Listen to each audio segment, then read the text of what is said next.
खबर जहां NEET paper leak मामले में एक और बड़ा खुलासा, मामले में रॉकी का नाम सामने आया। भारत 24 ने दिखाई थी खबर और भारत 24 की खबर पर मुहर लगी है। सीबीआई ने को रॉकी नाम के एक शख्स की तलाश है। नीट परीक्षा के बीच रॉकी पटना आया था। तो देखिए, इस पूरे मामले को लेकर लगातार जांच का दायरा बढ़ रहा है। अब सीबीआई इस पूरे मामले को लेकर नीट पेपर लीक के मामले को लेकर जांच कर रही है। अब देखिए, नीट पेपर लीक मामले में बड़ा खुलासा हुआ है।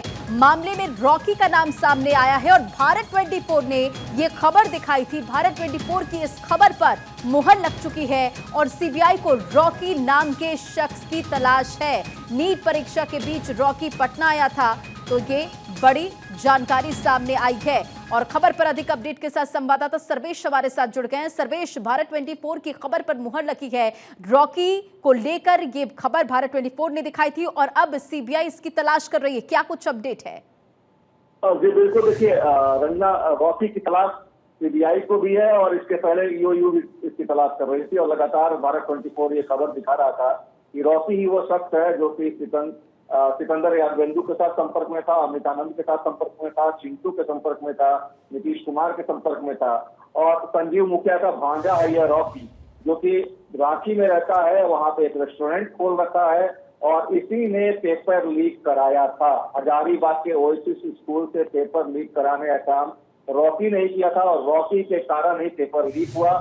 रॉकी ने ही उसको 10 सीरीज जो डॉक्टर हैं उनसे उनको सॉल्व कराया। सॉल्व कराने के बाद रॉकी ने ही चिंटू के पास जो ये क्वेश्चन पेपर और आंसर है उनको भेजा पटना में। तो इस तरह से कहा जाए तो रॉकी अहम कड़ी है।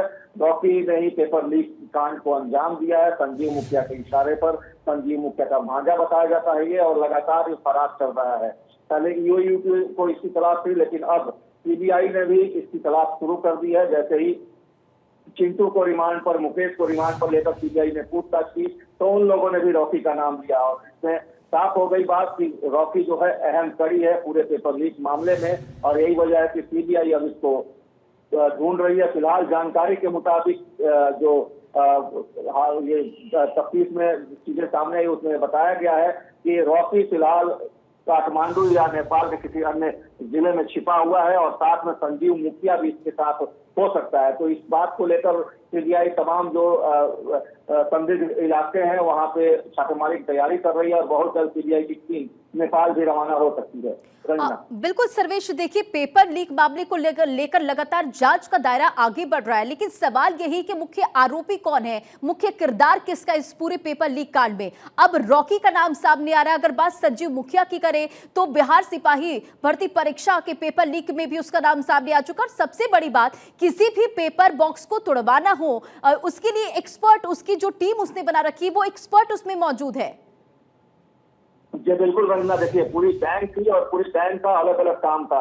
कोई पेपर बॉक्स को बिना बीच के, बिना उसके जो सेफ्टी लॉक होता है उसको ब्रेक किए हुए पेपर निकालने का काम करता था। किसी काम पेपर को निकालने के बाद उसको सॉल्व करवाना था। किसी काम उसको अभ्यर्थियों तक पहुंचाने का था। किसी काम अभ्यर्थियों को इकट्ठा करना था। किसी काम अभ्यर्थियों के अभिभावकों से पैसा वसूलना था। तो तमाम जो टीम थी ये अलग अलग तरीके से काम करती। साइबर अपराधियों का भी सहारा इसमें लिया गया। फर्जी मोबाइल फोन के लिए, फर्जी सिम कार्ड के लिए उनका इस्तेमाल किया गया। तो तमाम जो गैंग है संजीव मुखिया का, उसमें हर की अलग अलग भूमिका थी। रॉकी की भूमिका नीट पेपर लीक में सबसे अहम इसलिए मानी जा रही है कि रॉकी ने ही ओएसिस स्कूल से पेपर लीक करवाए।